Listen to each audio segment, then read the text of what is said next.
about that Dharma. They do not want Kyung9 to get another playmaking pick into the clash. Exactly. Last game on that Mayin, even though they were behind, it was Kyung9 using the enemy Nev as a bouncing tool to get close towards Raven and executing Raven. It was like what? A 5,000 goalie, but it was strong due to the fact that Kyung9 came up clutch in those situations. Huge, absolutely huge, and him being able to find him. It's been a Nongshim win if they're able to shut down Raven. If they're able to find ways to find, again, just be able to take him out. And that has been their MO. Vesakha need to do a better job of keeping it alive. Then they'll have a chance. They'll have a chance indeed, but what they won't have a chance is playing that Diadea or the Ali once again for the side of Vesakha Esports. So going over to the blue side, obviously we've seen picks like the Lung already been picked up, the Org had already been picked up here for the side of Vesakha Esports. So did they go for another one of Raven's pick like they did last time that was on blue side? Or did they go and take away that Guan Yu? The Guan Yu pick is smart here because this allows your opponent to go for picks like the Liang, to go for those Princess Liang cross combo that you will be looking to anticipate here. So pretty smart pickup here for the side of Vesakha here. And to your point, Nongshim RedForce, they're done playing the late game environment. They want to control the pace through the superior map control. They pick up the pay here to really look for dominance in this game number 4. It's all about pace. It's all about tempo. It's all about that momentum. They felt it after that game 3. And if they have an early game lead, it's much easier to play from that position. So they're looking to, again, close out the series here. Close out the series here. I'm going to be faking that pick up onto the Jung phase. Pretty stonks here for the side of Nongshim RedForce with those cool kids at home. But Vesakha Esports, they go for the second pick here for Raven, going for that late game insurance. It's going to be that leading soon here. But in terms of obviously the pickup, obviously they're trying to use that Jung phase to open up the final air burst and catch the loot later into the back line. And to see the first 3 picks coming in from Vesakha, it's actually very teamfight centric, whereby you want to use Jen-Nim, his Yixing, to lock in all the members for the side of Nongshim RedForce, and then force a fight with Balls Razor Cavalry on that Guan Yu. Force it into a pit. It's like, you get pitted down by the board, you fight to your death. Fight to your death indeed. Obviously fighting on the own terms of here of Vesakha Esports is going to be using that Yixing. But now we're getting to the second ban phase. Obviously for the side of Vesakha Esports, we're looking at the jungle. We're looking at the support pick here, and then obviously Nongshim. We're looking for the mid. We're looking for that clash lane. A lot of opportunities, but the Yixing is my biggest worry, right? Because if you get caught in, I mean, Haku, on that pay, you're going to be in a bad spot. You are squishy. You don't want to be in that situation. Plus, you have the Guan Yu that can further shuffle them in with that Razor Cavalry. This is a great combination. They want a team fight. So Nongshim need to figure out ways, again, keep everyone from afar, but space out. And also remove all the potential counters that will limit this Guan Yu in towards that clash lane here. Picks like the Charlotte here exceptionally well in that 1v1. Potentially consider the Fuzi as well as a potential ban to really allow Ball to find those late game or even mid game flanks on this Guan Yu. It would be key. They can just literally, if they were able to Razor Cavalry into a board, that's a game ender right there, situation. Right? Nongshim does that. That's usually they've done that in KME. This is a combination that they're very familiar with, but execution gonna be key. They still have some picks. I'm not just a person, Brosa Shadow Blue has been picked up by Kyung9 here. So I like this pick. This has been, I think, like, been showing up more, especially in the MKO regions. The MKO teams love to pick this, especially when they want to put the carry focus on towards the clash nature. So this one going on towards Kyung9, who just recently got MVP after their game 2 performances. So it makes a lot of sense. The monkey here being drafted onto the side of Vesakha Esports is a bit of a funny one, right? Because, I mean, the Nongshim have the Marco Polo already. Marco Polo being a very good counter to the monkey here with the true damage. Maybe it's not to soak up damage. It's to really provide that bounce house. Play with Jen Miv's board on that Yixing. And then you play a team fight with 3 sides. Board first, then Dream Roll, Razor Cavalry coming in from both sides to really sandwich the enemy team, especially the likes of the pay onto the hands of Kaku. While it sounds amazing to get all those wombo combos and stacking everything, who's going to be doing the damage? You have the lady soon, Raven. If Raven gets picked off in this team fight, they can stun for days, but they don't have any cleanup. Exactly, that's a bingo kit right there. And it's still being locked in for an illusion as well, so you best believe that they are trying to funnel every single thing into 3 members here. Kyung9 on that night blue. Siri on the Marco Polo, and finally Haku will be the main benefactor of illusion sanification when he hits level 16. Exactly, it just kind of gives Pei a little bit more of a longer lifeline, right? Obviously you normally fall off into the mid game, but then if you get that sanification, it kind of carries him and scales him into that late game here for the side of Nongshim RedForce. But like you were saying, Holder, in terms of the damage, you're relying on the stacks of the Yixing. If Yixing gets picked up and you're not into the late game, then Raven on the Lady Sun here needs to make sure that he's getting like, I feel like the key marker would be if he builds the Eternity Blade like pre-4 minutes, right? Yeah, it's I mean, they need more than one damage dealer to really help support with this one. But going into the Nongshim lineup, for me, it's about this illusion pickup. The Jia in the last one, he hasn't had too much success in the KME, but bringing it out here, I'm assuming that he's actually spent a lot of time to really just kind of help support the team because it was, dare I say, a little lackluster at times. I have to agree with you, but if we were to look towards the draft of Nongshim RedForce, yes, it looks super good on paper here, but that's if Siri on the Marco Polo and also Faye on that Zhangfei is able to sustain the laning phase that's being generated. Pressure super duper high that's being set on by Lady Sun and also the monster that's being paired up by the Vesakha dual lane. Agreed. I mean, going into this one, it's all about that pace, though. I mean, the problem with like a Marco Polo, the Jia, sometimes you don't really have a great early game, so you're playing from behind. But with this tempo that's being provided by Haku on that pay, you're looking to kind of ensure that you have a good early game. It makes sense, whereby you want to be playing everything in that early game between two things, Haku and also Faye here. But that's for them to find out, that's for them to execute it in towards this game. Will Vesakha bring it into a Game 5 equal, or will Nongshim RedForce end this one and bring it into a 3-1 finish, sending them to the upper brackets? Casters, take it away. Thank you so much, Saki. As we get into this one, of course, a match point for Nongshim RedForce. They have an opportunity to close out Vesakha. It has not been easy in this series, though. It hasn't been easy either. I mean, Val here getting a bit of trouble for the 2v1. Yeah, but at the top side of the map, Guan Yu trying to support him away, but at the same time, he may fall and gets taken down. Yeah, Faye. Yeah, but Paul on this one, this is a weird one because he was on the blue side and he was actually on the wrong end. He was on like the more, dare I say, the red one, because he was trying to push them back, but it's only bringing them back to where he wants to retreat to. Not a great spot for Ball, giving up first blood. Yeah, Satnav became a little bit dysfunctional there onto the side of Vesakha Esports as Bal there. He took the wrong turn. He was going down the M1. He had to turn all the way back and then got took down there by Faye on the Zhangfei. But this is going to be a great setup here for the side of Nongshim RedForce, right? Like, this early game is definitely going in their favor into the top side of the map. It was going to be in favor regardless, but now with that first blood, definitely going to help them on out. Not what you want to see if you're a Vesakha fan, because, again, it's all about just ensuring that you survive that early game. Don't give up early towers and just, you know, just wave clear more than anything else. Yeah, wave clear more than anything else here for the side of Vesakha Esports right now, because their team fight potential here, obviously damage, not going to quite come through just yet on the side of Nongshim. Siri here, we're going to be looking at obviously going for the likes of the Spark Forge Dagger and the Doomsday before the Marco Polo here on Siri starts to really pack a punch. Will be definitely packing a punch, and that's going to be a problem here. I think if we're looking at this one, though, Siri, though, can obviously cut, close out games, right? Especially on this Marco Polo, he's going to be able to do that. But Haku right now, it's about getting that farm, getting going, right? And ensuring that you have that space. Nev looking to invade, probably a great idea by him. Very great idea by the side of Nev, obviously just trying to push away Illusion here, joining his buddies down to the bot side of the map. John Young, sorry, is just going to be checked out here. And Haku, just most of the farm is going to be given to him. Illusion is still there. Nice little play, Universal Law into Nev, but he just shrugs that off. Yeah, exactly. That's a good thing, obviously, about the side of Vesakha Esports, right? Obviously, Gem Myth, he's got a great wave clear. Obviously, that's taking liberties is a great skill just to kind of chunk away the lifelines of your minions. Yeah, it will definitely help, and they're going to need a lot of that wave clear. I mean, Nev, if he's able to just kind of be tanky enough to kind of attract a lot of the attention, the initiations, if you will, they're going to have a much better time, because again, everything kind of revolves around him. Then you're looking at, like, perfect stuns, because they have stuns for days on Vesakha. Yeah, it's like Sagi was saying, right? Obviously, they have the perfect execution with the likes of, obviously, the Razor Cavalry, the board, as well as the Dream Roam, but that's three big key components that you may not have in every team fight, right? Like, Nongshim RedForce are more than likely going to have that detail and know that they can't take a team fight on that front.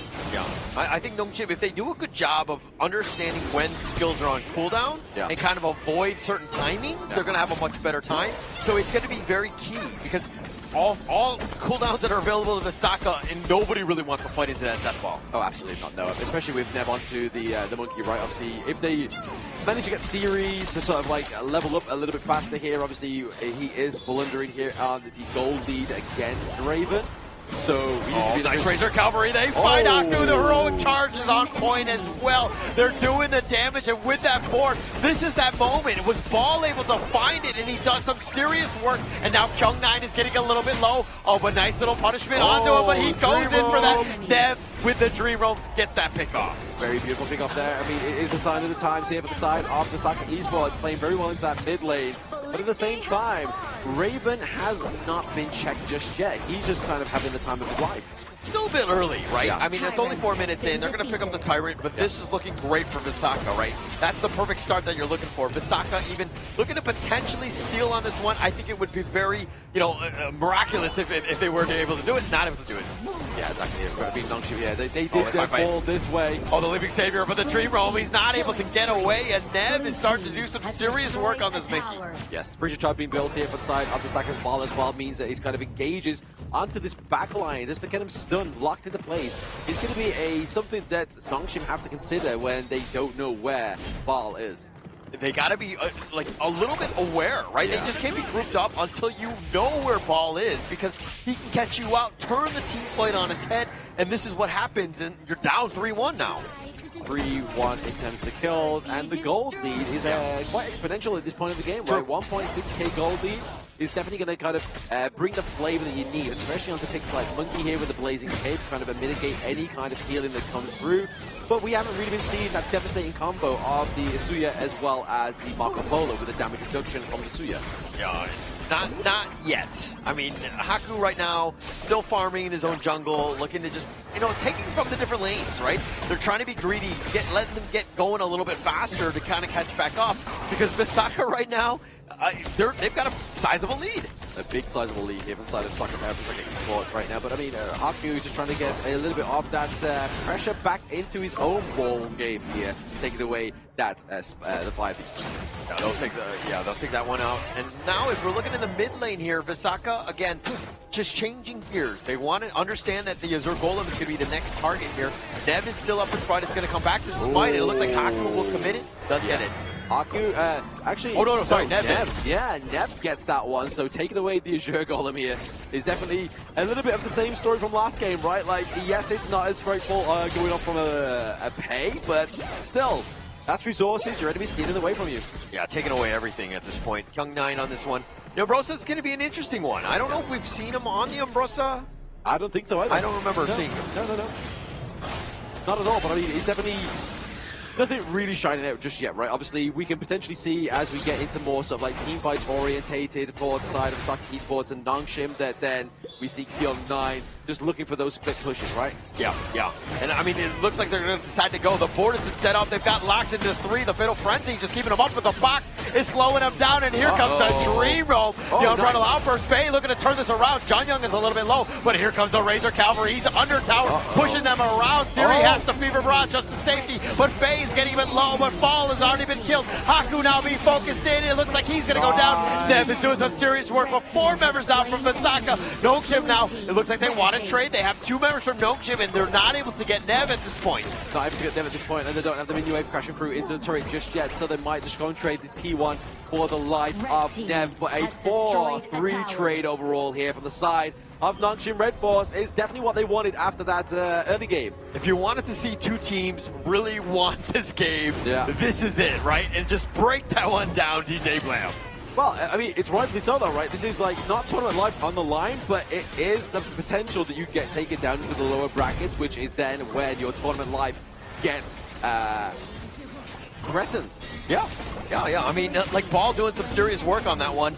I mean, he just his ability to just move people around the map does some serious work, and they turn this around. But Nev is tanky enough to deal with these squishies at this stage. So again, Vesakha not the worst, but again, they're just looking to fight at this stage.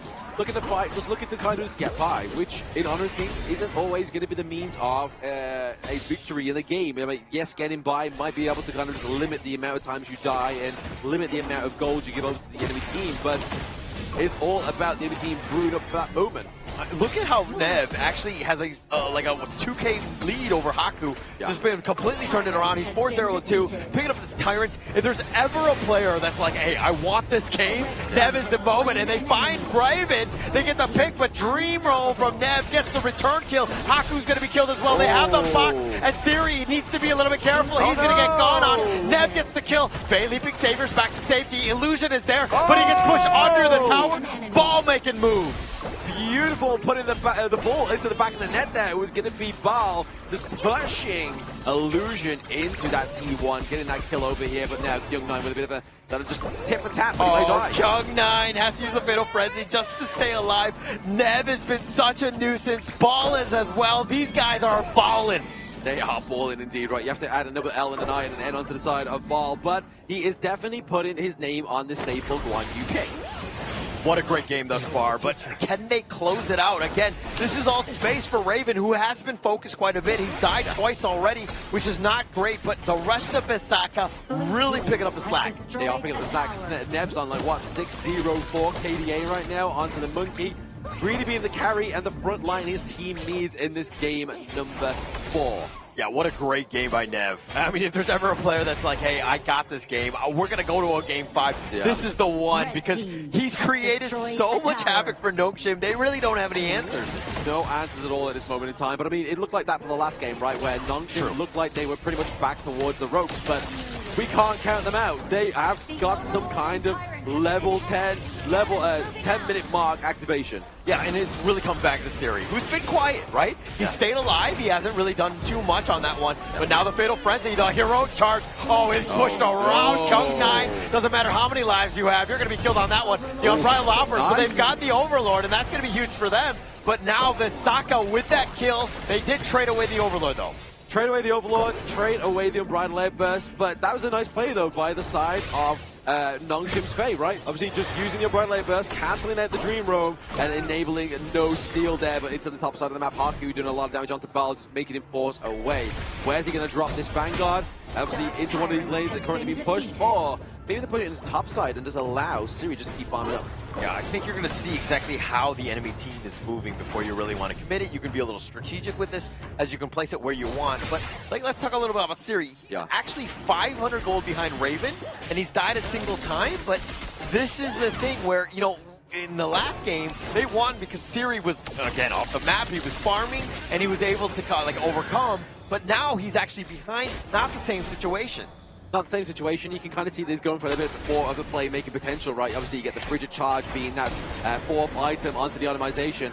Looking to build that Daybreaker as well. He's looking for damage. We'll definitely look for damage. It looks like the Shadow Vanguard is going to be in the top lane, so that's going to be the push.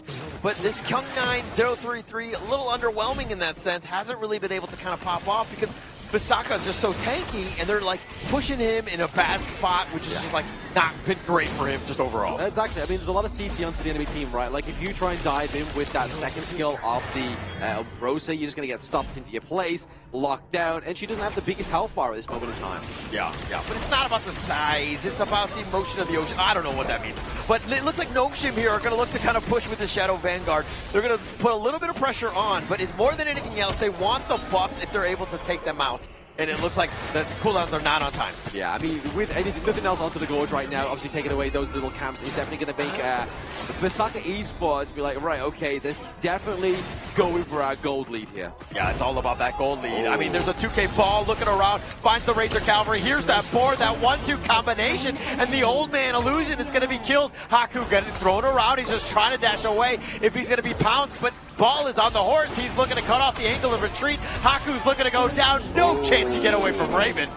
No chance in heck for the side of Nongshim Esports. Nongshim RedForce as they get the takedown to the top side of the map, but it's also going to be Illusion that gets taken down as well. But this is the beauty of Kyung 9 onto the Umbrosa, right? If your team's fighting, split push. Yeah, you got to take advantage of it. I mean, that's the only way you can buy a little bit of space. Yeah, you take the bottom T2, that's going to be great, but I mean, this is the moment where the T3s are now under siege. This is not great. The top T3 going down so quickly. The Umbrella Offer is now going to be used, but at what cost? And now Kyung 9 on the back. The Fatal Frenzy trying to go for Raven, but he's in a bad spot. Kyung 9 has been killed. Ball hunting, praying for it, wants to go for Faye, not able to find the right angle. Not able to find the right angle, but obviously the team, the boys are back in red as well. Obviously cleaning out that top side of the map, making sure they don't lose another high ground trip, but they do lose that T2 into the mid lane here. Yeah, this mid T3 is now going to be under siege. Vesakha has been in full control with these minions just taking it down. The amount of damage they have, Raven just whittling it down so quickly. Very quickly here onto the side of Vesakha Esports. Raven's now online, right? And the good thing about that Lady Sun, that rolling raid, you don't have to be anywhere near the turret, and you can just chip away at that health. And you know for a fact, that health's not going to recover. Yeah, it's not going to recover whatsoever. And so now they're going to take the Overlord. Nongshim, all hands on deck in terms of the defense. No space, no time. And now with Vanguards looking to come in, it's going to be even tougher. Even tougher for the side of Nongshim RedForce, definitely here. But to be honest, Vesakha, they've definitely put the pressure on, right? Like they've learned from that last game where they put the pressure in the early game and just kind of let it just flitter away from them. Yeah, I mean, the biggest thing they learned was like, let Nev cook. Yeah. They've got the board, they've gotten him in a bad spot. KIC2025 is still up in front with the Fatal Frenzy, not able to find Gen Mid. He gets picked off yet again. The Stampede is going to be there, but it looks like Haku and KIC2025, I mean, Siri's already been killed on this one. All the damage has been taken out. Vesakha making quick work of the entire team. Faye is the last man standing, and it looks like Vesakha, off the triple off of Raven, will march down mid lane, and Vesakha will even the series, and we're going to yet another game number 5. Yes, and the Dream Road there, a bit of a flex from Nev. He's just like, you know what, I can take all the damage, they're not going to come back, we're going to get the crystal, we're going to get game 4. We're going to game 5, ladies and gentlemen. If we're looking at that game, I mean, it just seemed like Vesakha had all of the answers to this test. Nev was on point with that Menki. Oh, if there was ever a player that was like, I am not losing this game, that was that moment. That's a scary prospect though. Like the fact that Vesakha has taken, once again, Nongshim RedForce, this is an open series team, Vesakha, almost to the full format of this game, this first best of 5 within KIC, is just showing that Nongshim definitely have their faults, and these open series teams have the right flavor they need to be top contenders. And the interesting part coming into the last 3 games that we saw, it was always Vesakha in the lead in the early game. Yes, they did lose the game before this, but it was a 5,000 goal lead amended by the side of Vesakha. Coming into this game, it was Vesakha on the aggressive end. Nev's monkey that you talk about, he was so complete with that pick, and thanks to Ball. Ball had an amazing Guan Yu game, and that really showed why they put that first pick priority on that Guan Yu for him in that clash lane. That is such a flex, right? The Guan Yu first pick, and to be like, hey, you pick whatever you want. I'm just going to put you out of position. I'm going to play my game. Ball was just really next level on that one. I mean, Nev was as well, but those two right there were like, we're going to a game 5 when the draft had finished. Peas in the pod. They were two peas in the pod with what they wanted to do with their team draft, but also with the execution as well, right? Obviously just pushing, pulling, CCing, there's too much damage there, obviously coming from Raven once he entered the team fight as well, and obviously Yixing here into the mid lane for Gen Myth with that 2-1-13 as well, setting up those boards perfectly. At 808 on Nev on this monkey here. So don't be alarmed, that is the standard monkey build. Yes, you have the Pure Sky and also the likes of the Frozen Breath here, a standard monkey build that we've seen throughout the seasons here. And then, gotta give props to all. Bao and Nev play super duper well, but Gen Myth and Junyoung, these are the playmakers as well to really formulate that stage for both Nev and Bao to come in for those team fights. And it goes back to once again our discussion during the pre-game draft. How did they form this wombo combo? They pull it up in front of their faces. Yeah, they do. Just do whatever they want. I mean, let Nev go. Find somebody who's out of position. Let KIC2025 make some mistakes. It doesn't seem like it was ready to be revealed on the KIC. It didn't seem like he had a great game at all. And once they were down a member, it was pretty much very easy to take the rest of the other 4 members. Exactly. It was pretty much all she wrote at that point, right? But I mean, look at that damage dealt. You look at Monkey as a hero, you think, they're a tank, you know? Yeah. Like, they are just going to tank up some damage. But look at that figure. 90k damage, only behind or ahead of Gen Myth onto the Yixing by around about 7k damage as well. So definitely really the driving force of this side of Vesakha Esports in game number 4. And this gold chart has been the name of the story for the side of Vesakha Esports. Every single game that they were ahead, it always looked like this. It's always Vesakha winning out the early game, pushing that early game tempo into a landslide of the lead that allows them to win on team fights and then get the crystal. But in game 1, when Nongshim RedForce won that game, it wasn't like this. But MVP, Nev deserves it. That monkey performance, absolutely flawless. Yeah, 808 right there. I mean, literally spelling out Bob in calculator speak. No? Okay, nobody got that one. But 81,000 damage, he was just really on point, just doing 81,000 damage taken. Yep. He was doing everything up front. He was the frontliner, always catching people out of guard. If anyone attacked them, he would always dream roam at the perfect moments, and we'll see plenty of them in the highlights here. Yeah, the highlights here, this feature, ball setting up the play coming in as the sacrificial lamb, but it does send multiple members towards the mouse and depths off the side of Vesakha here. Even Haku getting the kill onto his Raven, it doesn't matter because Nev is always there. Nev's always there to make it fair, right? Obviously, to these team fights, doing a lot of damage, not dying once, is definitely the reason why Vesakha Esports got the overball onto the side of Nongshim RedForce. But that serving into the court there, that T1 takedown onto the side of Nongshim RedForce's illusion was fantastic by Bal. And this final fight itself, while finding the push here, and also, props to Junyoung. Every single Fever Barrage coming in from Seri has been successfully dismantled by the Motsu here on the hands of this Vesakha roller here. But, ladies and gentlemen, that's game 4. We were talking about it. Could Vesakha push a veteran like Nongshim RedForce to game 5 or even multiple games? And you have your answers here. This is exactly what we want to see. We are going to game 5. How many series have we seen go to a game 5 today? This Third is the one, third third one, one, right? yes. I mean, that's absolutely insane. You're seeing that, just how close these teams are. Everyone. I mean, open qualifiers are not. Like, the teams are ready. Yeah. They're at the KIC for a reason. They are, like, everything, they deserve this spot because it's so close. Being able to take them to the distance that is Nongshim RedForce, who had that on their bingo card? But the same thing, though, right? Like, if you look at this, all teams that went to the full best of 5, IKL teams. Oh, BTR, Yeah. KAGENDRA, and now Vesakha. Esports. Yeah, It's yeah. an IKL full BO5, Dave. You made a good point. Yeah, they're all looking to go into that higher brackets. Obviously, other than KAGENDRA, they did dip down to the lower brackets. So 2 out of 3 ain't bad. And now, to Pauler's point just now, he pointed out, will it be the same thing that happened the previous year? Because game 1 goes over to Nongshim, then game 2, Vesakha, then it repeats, right? So does this game go over to Nongshim based on historical performance? Or it comes down to one thing, the momentum shift for Vesakha, the boys, the IKL 3rd seed here, they are looking to make that miracle run to Group A. It all comes back to this draft. Yes. Are they able to just kind of outdraft them like they did in the last one? Were they able to do enough? I mean, they were really, like Nongshim, it didn't really seem like they were able to play their game. They had such a great counter draft to the pay.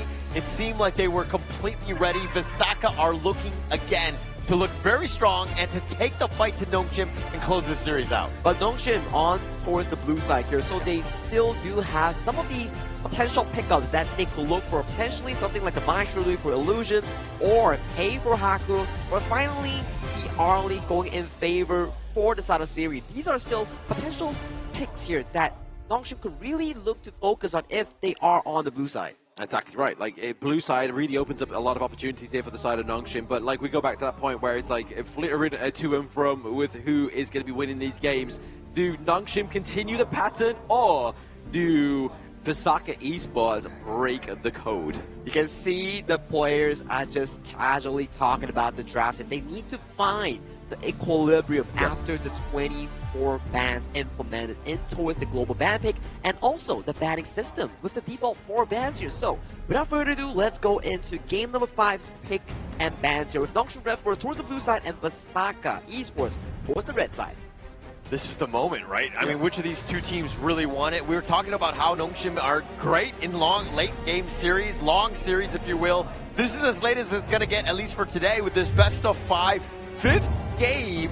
I mean, Vesakha, we haven't seen them too many times. I mean, playing in longer series, best of 5s and beyond.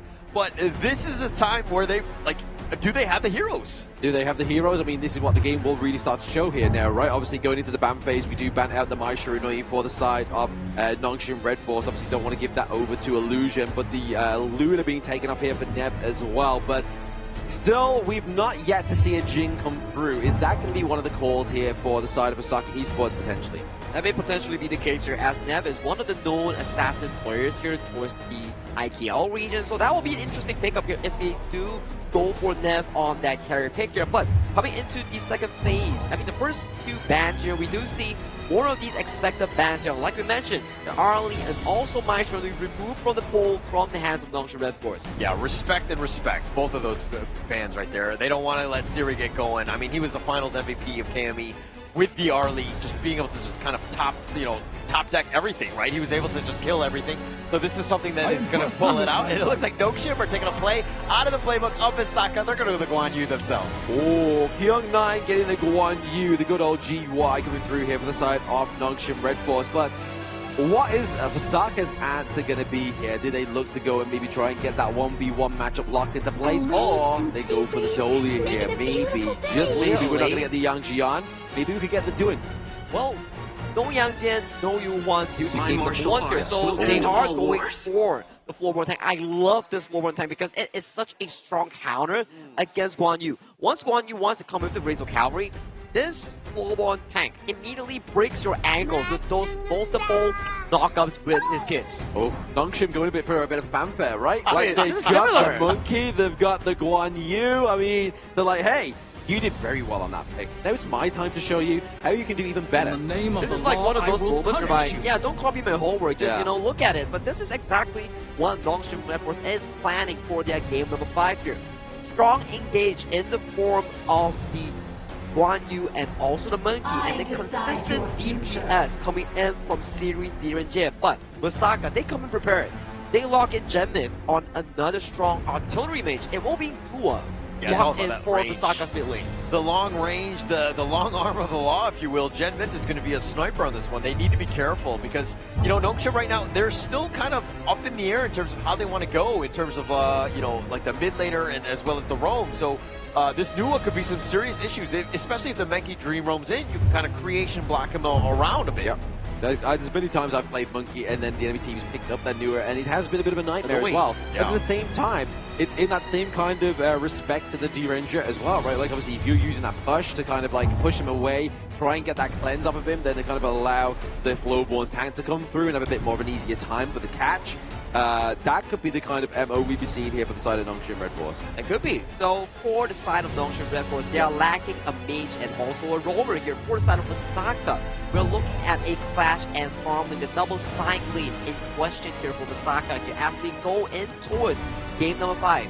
Hero 4 will be a big contention here coming in for both of these two teams. Yeah, so it was what, like almost 20 heroes being banned for both of them, right? Mulan! No, the Mulan first one for the KIC. We get a little bit of flavor here going up for Baal. I mean, Baal's had a interesting performance within this series. Indeed, he has been having high highs and low lows here, but ending up with a Mulan here, he definitely needs to make this pick work if he wants to generate a proper seeding, a good seeding towards the potential playoff spot that they are looking for in their first KIC run. Rightio. Oh, Princess Frost here. Okay, looking to slow down those big kind of engages here. I mean, this is the thing we were talking about earlier, right? When we saw the Flowborn tank come through, yes, it's already, once he commits into a team fight, he's slow to get out as well. So getting that Princess Frost, that winter is here, is really going to encapsulate him into one spot. So it is a question whether Nongshim RedForce is able to access the backline or Vesakha Esports. Are they ready to play peel duty to protect Raven and Genmith, these two late game carries here? Because if these two get caught out, Vesakha is done for. Exactly. No chance at that point. I mean, if we're looking at this draft here, the Hou Yi is kind of rounding it out. I think that that's going to be somewhat balanced, right? Especially going into this game 5. The Flowboard tank is going to be one to watch. The Mulan is going to be very interesting. The first pick up the KIC. This could be a crazy game number 5. Absolutely crazy game number 5 here. I mean, what way to finish the day of day number 1, right? Like, we started the day, boom, against KAGENDRA. We have seen, we even hyped these matches up. These two matches in particular, first match of the day, and then this one, not just because where they're situated chronologically, it's just because this is two new teams facing each other, and Boom and KAGENDRA have been on the same paths, but different paths, but same fates, and it's all coming down to game number 5. Exactly the case here, Blam. Yep. And we will be seeing for the last time this screen on today. Nongshim RedForce takes towards the blue side. This is their 5 hero picks, and Vesakha takes over to the red side. As without further ado, let's get into the gorge for game number 5, the final game of KIC 2025 day number 1. Boys, take the cast. This is going to be it. This is for all the marbles in this series. I mean, yes, you can lose twice before you're out of the KIC,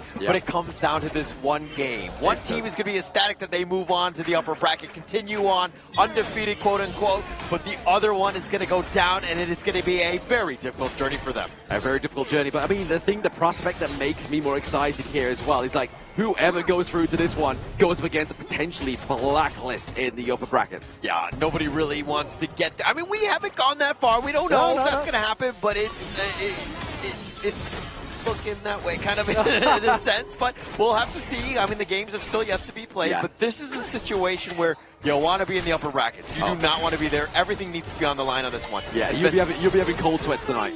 Yeah, for sure. I think I'm going to have some cold sweats tonight, if you know what I mean. But we're going to be here on this one. This is going to be close, right? Because I feel like Nongshim have not done a great job early. Vesakha has gotten the better of them, you know, in almost all of the games in the early game. Yeah, they've definitely played the early game a lot better onto the side of Vesakha, but then into the late game, if it all falls down to one bad team fight, Vesakha try and struggle to get back on the horse again. Yeah, they need to find some way. It seems like Nev has been this major thorn in their side, has been kind of dictating the pace of the game. It's been so difficult. I mean, didn't even die a single time in game 4. No, exactly, yeah. Nev was on an absolute streak here. I mean, definitely setting the bar high for Haku, maybe trying not to die here again, but at the same time, Siri, Faye. Oh, Faye is so low, needs to be careful, but Raven's got that range, doing some work, and this bottom T1 is taking some damage as well, so again, it hasn't been great. Not been great here, but obviously just being saved by Illusion's rotation there, done very well. I think if Illusion was level 4 at that moment in time, I think they probably would have got the kill onto Raven there. Yeah. I mean, if they were able to get that one, but just, you know, it's still so early. Not everyone is there for level 4. Yeah. Nev just wants these minions. And it looks like the Dream Roam is going to be committed. No. He just jumps over the wall. He should be fine. This is what I mean. You saw that, the Frigid Prison, the slow from the first skill of Princess Frost, really keeping Nev in space because he is literally a moving brick house. Yeah. I mean, he can get caught out. It's going to be slow rolling for him, so that could be a potential counter. They have a lot of stuns. I mean, almost everyone on the side of Nongshim, if they're able to find him, catch him out in a bad spot. Catch him out indeed. It's like, if they take Nev, who's going to be the front line here? Really going to be risky for Bal here, but the emergence does come through as well. Oh, they're looking to go, but Kyung9 has shown up. They get the Razor Cavalry on it too. But are they able to do the damage? They're not able to find them. And it looks like everybody's limping away. Nongshim not able to convert on that ambush. Just not enough damage, right? Like, if we had the likes of the Sparkforge Dagger poking away, doing the magical damage onto the side of Vesakha Esports, that could have been a completely different story down to the bot T1. I mean, we've seen it already. Double kill, first blood. A triple kill? That would really put a stop to Vesakha. Oh, that would have been huge if they were able to do this one. But it's space created because they were very low on life. They actually had to recall back to safety. But now the bottom T1 taking some damage here. Raven has now showed up. Just again, needs to defend. Yeah, he has to defend because they got about, what, 27 seconds onto the Tyrant and also the turret plating falling here as well. So that T1 could fall even quicker after 4 minutes. Oh, definitely even quicker here. I mean, Nev, Dream Roam, it's going to look to go. He jumps over the wall. The no catch on this one, but the Burning Stun Arrow from downtown actually hitting Haku, but he's the tankiest of the bunch. He's the tankiest of the bunch, but it just means it stopped in place for a little moment, right? Gave Vesakha Esports a little bit of breathing room into that mid lane there, try and formulate a potential team fight around these neutral objectives. Yeah, and it looks like Nev right there still very tanky. This has been the matchup to watch. Nev versus Haku. Haku has not gotten the better of him at certain times. And Haku, just overall, I mean, I think he's been outclassed by Nev more games than not. Yeah, Nev's actually really surprising me as well, right? Some new blood jungle coming through here on the Honor Kings Esports. A new talent being arised here, but maybe getting the hit, not quite. But just getting that intel, knowing where the side of Nongshim is going to be hit. Yeah, it's all about that vision, but it's, you know, opening things up for the Tyrant because it's in that area where people would potentially look to, you know, ambush that Tyrant if they go, but Vesakha taking another big objective here to start this game. Yeah, giving him over that chain lightning effect as well as obviously extra damage and movement speed here for the side of Vesakha Esports as they try and use that to neutralize that goal lead that they have currently between both of these two teams. But Spark Forge Dagger being built here onto Siri, we're starting to see that kind of like early game power spike for the Direndra. Yeah, this is a pretty big commitment. It looks like they really want this bottom P1 and they will take it. But in the top lane, a little bit of pressure there. Ball was thinking about teleporting, but instead he's just going to continue the split push. Continue the split push, and at the same time, in the same breath, Kyung9 looking to try to keep that T1 alive into the mid lane as well. Look, the winner is here. Nev going over the wall, finding them out, but he's not able to commit. Kyung9 is wrapping around, potentially looking to go in for this. If this fight were to continue, Haku taking a decent amount of damage, and it looks like Vesakha are going to hold. Vesakha holding on just for a little moment there. Obviously, Nev was behind the Winterers here, so really not getting encapsulated here. Oh, nice little dream roam onto 2. Raven is getting a little bit low as well as Jun Young. He's going to get back, but Illusion gets the pick off, gets first blood, and now Nev is joined up and finding Haku. They're trading blow for blow, but they're both very tanky, and they need the rest of them to do the damage, but it looks like they're going to disengage yet again. That's like the official version of a stalemate, right? Honor of Kings is stalemate, is when two tanks are just bashing each other. Like, it's not the funniest thing to see, but at the same time, you kind of need that kind of immovable object meets the immovable force as well. And I think that both of these players, Haku and Nev, are going to be fine with that, right? Yeah. They just want to brawl. They want to be tanky in that sense. It seemed like last time where one had the Menki and, you know, Haku was on the pay, it was in a bad spot. He really couldn't fight 1 versus 1. No, exactly. 1 versus 1 at this current in time is going to be a bit of an issue for both of these tanks. I mean, they'll probably both build the Blazing Sun Cape as well, yes. I mean, Haku building it a little bit faster than Nev.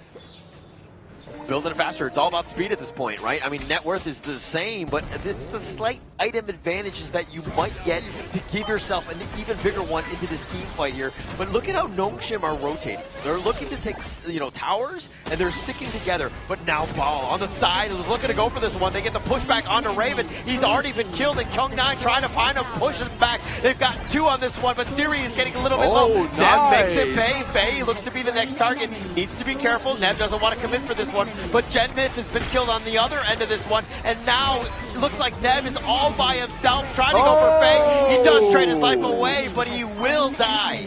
He will die. It will be a takedown here. It's a what? A 3-4 trade here for the side of Nongshim. RedForce looking to approach his T2 into the top side of the map here. Haku, once again, playing this monkey very well. Very well indeed, and that's the biggest thing, right? He's got the level advantage. Nev dying on that one. I mean, Raven dying first in that team fight was like the ultimatum in that sense. They should not have probably gone in for this one. Yeah, exactly right. Obviously, you see here on this instant replay, you can see that Haku knows where the team's going to come from. He's just cutting off, buying a lifeline, buying some time for Kyung9 just to push them out of safety of that T1. So very nice play here by Haku, giving the space to the top side of the map to get that tyrannical reign. Yeah, I mean, Faye wanted to go in that one last time to get that stun, a little cheeky in that sense, but he does die for his sins. But Nev making him pay. I think that they might have gotten away with it had Faye not gone in. Yeah, like I said, Haku, Kyung9, they're little minxes, you know? Like, they are very cheeky. Yeah. They know what they're doing when it comes to these team fights. They know how to just stop the enemy team, get in that crucial angle, and turn in the tide. Yeah. I mean, it's all about that point, right? Yeah. I mean, Kyung9 and Haku, these are the guys. Like, these are the same 2 heroes that really excelled in the last game. So it's continuing on with that momentum. But here, Vesakha looking to go for this one, trying to find at least Haku not able to get any sort of catch. No catch, not at all at this moment in time, but right now, obviously, Haku just trying to use that bubble just to push and poke and prod the side of Vesakha Esports for now. Yeah, and look at this Tyrant. It's going to be started. Nongshim looking to push at least Nev away. You got to scare him. You don't want that 50-50. Haku's still there, finding Raven, taking a decent amount of shots with those arrow volleys, but it looks like the Tyrant is going to be their main target here. Yeah, I mean, they didn't get the kill, but they exhausted the flash from Raven, which means he's not going to be able to get out of a sticky situation if we see Haku or Kyung9 dive in. Putting on arrow, they find him, and they do the dock, and they find Faye. That's the nice pickup that they were looking for. Siri needs to be a little bit careful. He's a little bit low. He gets picked off as well. Haku dream roams. He tries to get back under the tower. He will be fine. He is tanky. Kyung9 looking to wrap around. He finds Jun Young. He's going to be chased. He wanted to go for Raven, knocks him off. He gets caught on the curb. He's not going to be fine, but Haku going to be picked up. Nev is looking to dive on this one, but he's diving in between the 1 and the 2 in terms of the towers. And Vesakha, I've taken the mid T1 off of this 3-0. Yeah, they came back with a big boom boom pow there for the side of Vesakha Esports, getting the takedown onto Haku. I mean, Faye was the catalyst there, right? If you take Faye away, your healing potential gets dwindled. I mean, but those Burning Sun arrows, like one of those things where you can't really see all the time. You do get caught out. And I mean, that turned into a disaster in that sense with 3 members down and you're losing the T1. Yeah, I feel like a bit of road safety needs to be played here on the side of Honor Kings, right? Like, you need to make sure you know where all those kind of potential problems could come through here. There it is. Arrow connecting again. The Tyrant picked up by Nev. They've done such a great job. The Shadow Tyrant, Vesakha on another level this game. They are definitely proving themselves to be contenders into this competition. Belly's on arrow once again. Oh, they find Faye, who was a little bit low, but now he's looking to turn this, and Haku is actually going to be under tower. He's going to be killed, but Fall is going to be killed in turn. Raven is as well. They've got 2 members down, and now Nongshim with a bit of an opening. They don't really have the minions to continue with this push. No, they had the newer, right? They had Gen Myth there. Oh, the Annihilation. If that was just a little bit more to the left there, Faye would have been meeting his maker. Oh man, I mean, it was like a matrix dodge by the entire Nongshim team. That was so close. And I don't know if they were going to see that one coming, but Gen Myth almost with another pickoff. Exactly. Sometimes you just got to take those shots. You miss 100% of the shots you don't take. Yeah, and I mean, he missed on that one, so I guess. Yeah, but I mean, he's going to be on point with the other ones. I think Gen Myth has been pretty good with this one. Nev has really set things up, and they've kind of funneled everybody. You have that Annihilation with the Burning Sun arrow, so the combos are real. They're very real. There's a lot of damage going through, as well as that spectacular stun compared to the distance that happens here. So if Raven situates himself from a very far distance, just like that, but it hits the cleanse for the heroic charge. Yeah, dodging that one, which is going to be huge. The Burning Sun arrow used yet again. They find him in a bad spot. It's Haku, though, and Nev bouncing him around. Illusion is getting a little bit low as this ball, and here's the Razor Cavalry, and they do get the pickoff. Kyung9 with the play with a heroic charge, knocking back Raven. They get the pickoff. 2 members down from Vesakha. Vesakha has taken a big L here with a 2-0 trade going over to the side of Nongshim RedForce, but this is back down to Kyung9. He is making the difference in this game number 5. It's huge, right? That space, that pushback, that control, finding them. You got to be in the perfect spot. Raven wants to be all the way in the back, but if Kyung9 is able to wrap around and get you there, I mean, it's pretty much what you see there. 2 kills for free. Yeah, what you see is what you get if you're able to get the back line of the side of Vesakha Esports. But even more importantly, that Shadow Overlord coming through for the side of Nongshim RedForce is really going to put a bit of a stop here onto Vesakha. Maybe even opening this T1, maybe potentially the T2. Yeah, back to that slow siege. And looks like the Annihilation will connect. The Burning Sun arrow just barely missing on that one. This mid T1 taking a decent amount of damage, but they're not able to take it down even at the 12-minute mark. Yeah, 12-minute mark coming through here from the side of these 2 teams, but we have the Vanguard marching through very slowly. But is Nev going to be able to push it away with the ultimate, or will Nongshim RedForce get the bit of a flank here? As you can see, Kyung9 trying to get a flank on. Oh, they find Nev in Dream Realm. They're going to dive under the tower, but Faye is actually going to be the first to fall. Nev is somehow still alive. He's just so tanky. Gen Myth is on the backside as well, finding Illusion, who's looking to be just chasing him out. He has to use his passive just to stay alive, but Jun Young is going to be there. Haku's low. He gets picked off. Raven is doing some serious work with the damage. Kyung9's trying to deal with the minions. The Vanguards are still there, and it looks like the recall is going to happen from Illusion. Oh, the pressure being put on here with these Vanguards. The takedown of the T3 to the bottom side of the map is really going to put pressure onto the side of Vesakha Esports, right? I mean, there was a bit of a bloodbath going on there in the mid lane, but it was all about creating space for that bottom T3. If there was ever a moment where 2 teams really wanted it, this is it. I mean, 9-9, the net worth is a bit of a wash. It's 1K, it's nothing at this point. Both of these teams in a must-win situation to continue on in the upper bracket. This is where they want to be, but Vesakha right now, it seems like they have a small edge off of the play again, off of Nev. Yeah, I feel like Ball on this Mulan's really trying to find a very good way into these team fights, but yet to find success on this pick. Yeah, yet to find any sort of success here. I mean, it seems like they've gotten their number thus far. Yeah. Nongshim have been playing a very reactive game. It hasn't been the easiest for them, but, you know, they've been picked off. Nev has done such a great job of disrupting this lineup. huge job. Nev has definitely kind of been the fork in the road for the team, right? Obviously using that ultimate to just kind of split apart the side of Nongshim, but now maybe he can try and contest this Crimson Gold. He does go over the side of Raven. Wow, he's able to pick that up. The red buff is going to be huge. I mean, the damage is real. Bottom T2 taken down already. Vesakha in the driver's seat, put the pressure on. Yeah, I mean, not only does he have the red buff, he has the Tyrant as well, right? He's sitting in the wind. Val looking for a potential access onto the backline. Maybe just try and push these minion waves through to this T2. Yeah, it looks like, I mean, Vesakha still in the enemy jungle. And Nongshim right now, again, playing defensive. The top lane is a bit of a mixed bag in that sense. Not able to continue on with that push. But Nongshim, you can feel it. This lead is starting to grow even more slightly in favor of Vesakha. Yes, it is slowly but surely formulating into Vesakha, but I feel like one strong team fight from Nongshim RedForce turns that all around, because it's not like they got like an 8K goal lead, right? Yeah, that is very true. But at the same time, Nongshim, who can they find? They need Raven, but Raven has done, like, everybody's been huddling around him, keeping him alive. Everybody's just so tanky. Nev has been that front liner, providing that vision. It's so hard to find the right targets.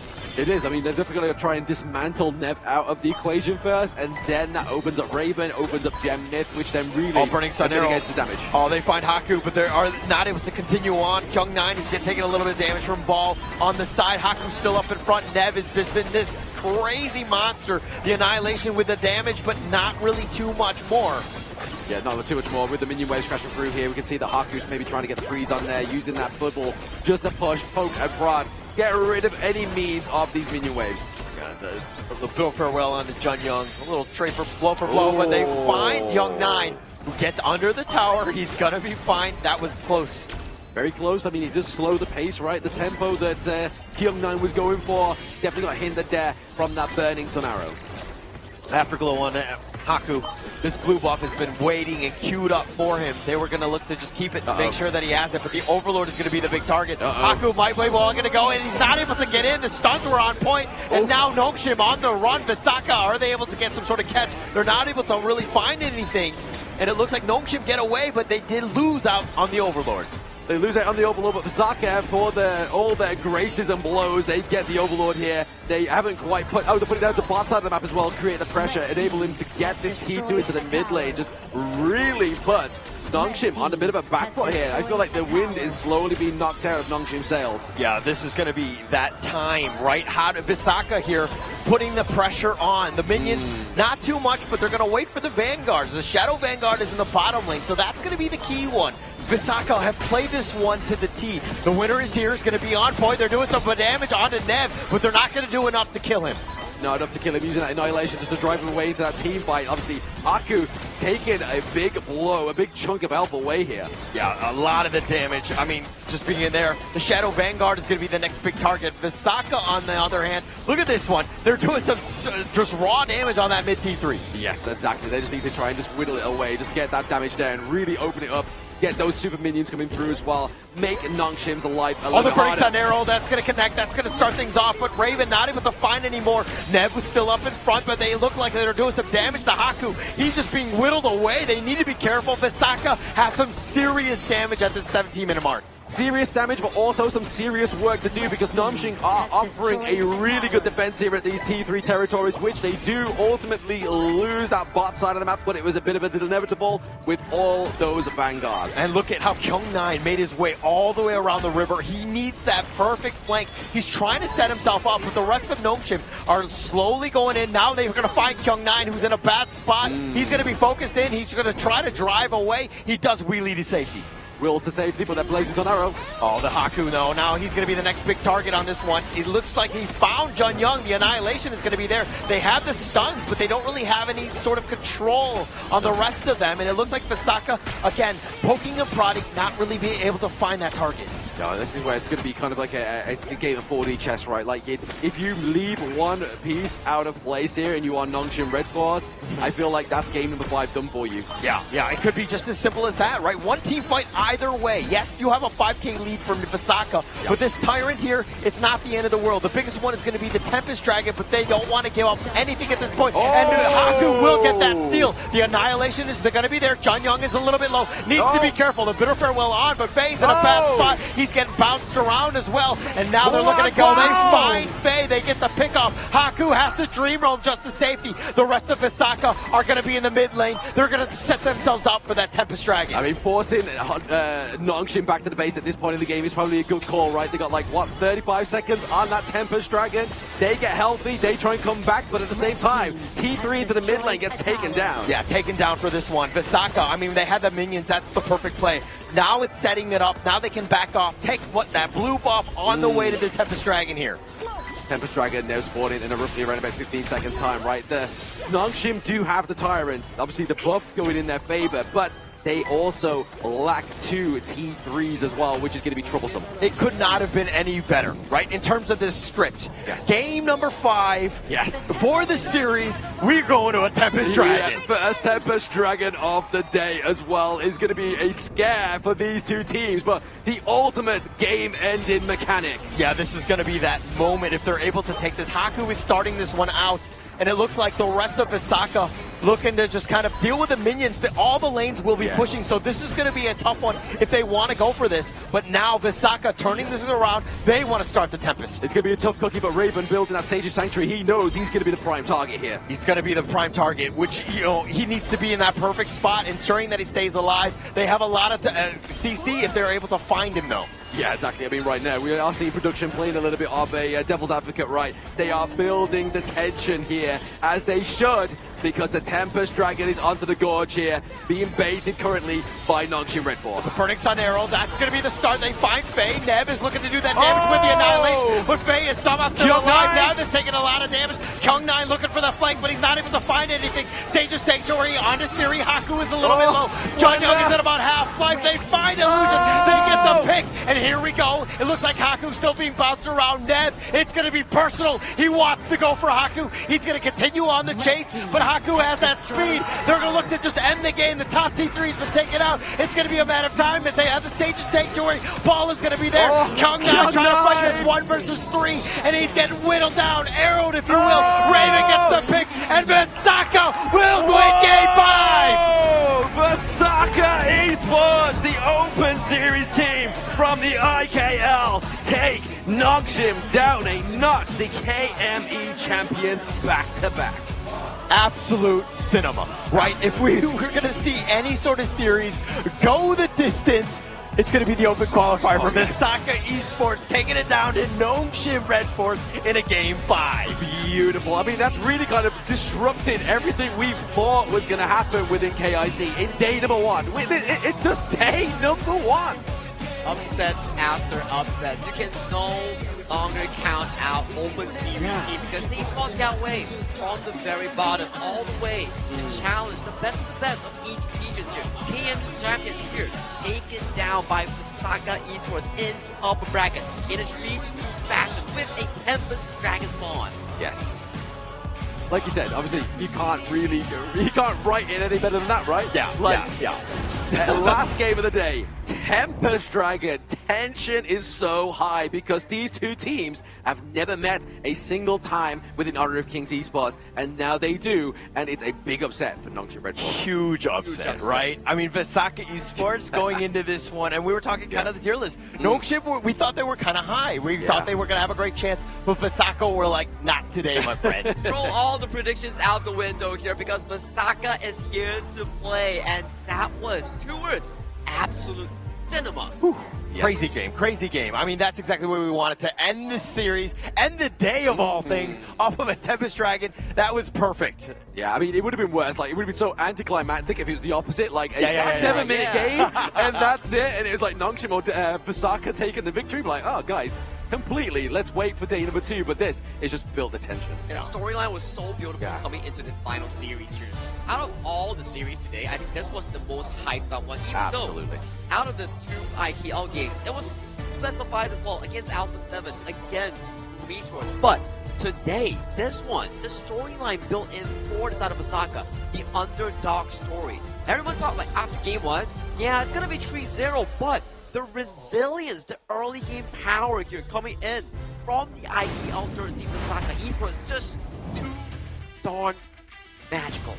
Yes. Magical. That's actually the perfect way to put this one. I mean, if we're looking at KDA's Nev, like we got to give props where props are due, right? Yeah. The guy completely showed up, made Nongshim played his game, his style. He was always up in front, just being this nuisance. He was the bane of Nongshim in this one. Oh, absolutely. Absolute bane there. Obviously, really putting the pressure onto Haku. Because obviously we saw Nev on the Monkey previous game. He was the nuisance there again for the side of Nongshim RedForce. But maybe Nev should just change his name to Nuisance.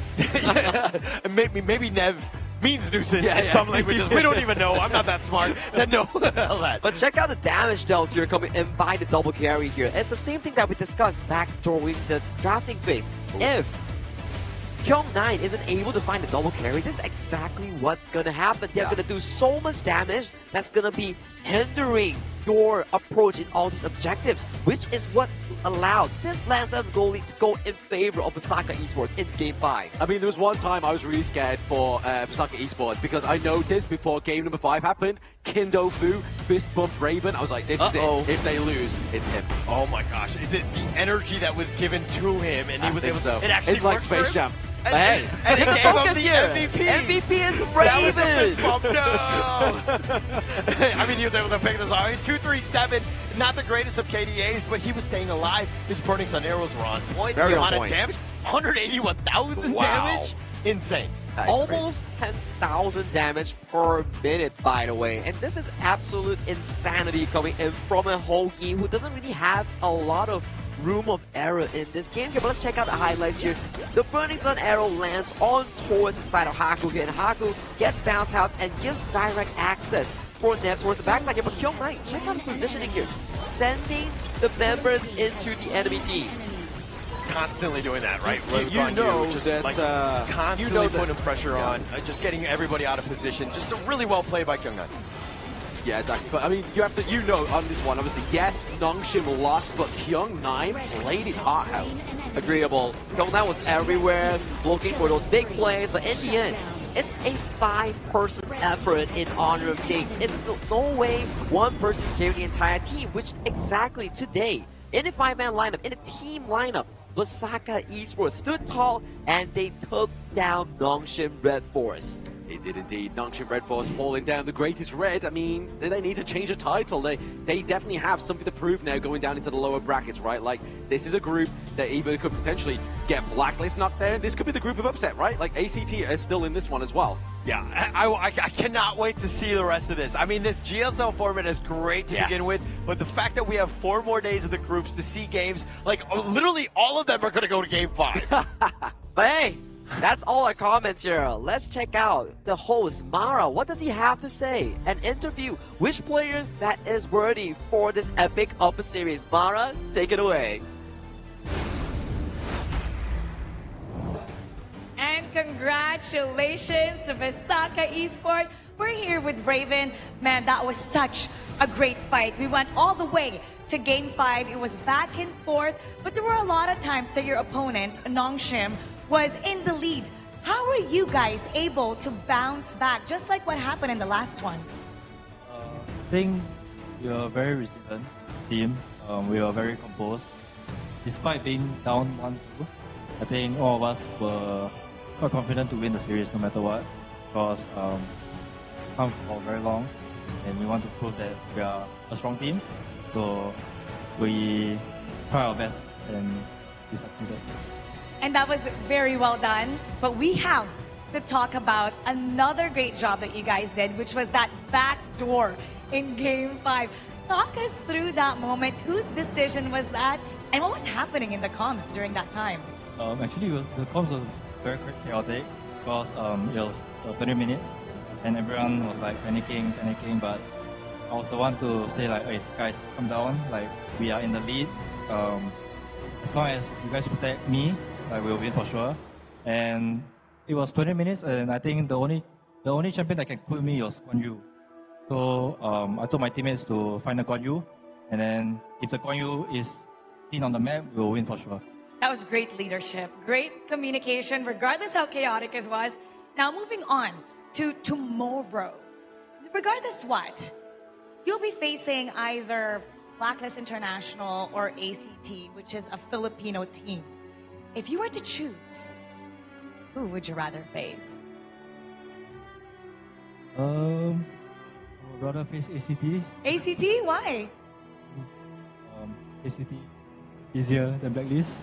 Oh, you think ACT is easier than Blacklist International? I think Blacklist is a very strong team. I think everyone here knows that Blacklist can easily be top 8 or even top 4. So we want to go far as well, so hopefully we fight. ACT. Okay, now, you know, there are a lot of people that's recognizing Vesakha Esports, and they're watching you right now. What would you like to say to all the fans? Thank you for supporting us, our fans. We'll try our best for this KIC and prove that we are not a weak team. Thank you so much, Thank you. Raven. And good luck to the upcoming games. And there you have it with our last match of the day. And now we're going to be talking about tomorrow's schedule a little bit more. So we'll head back to our casters. Lead the gorge.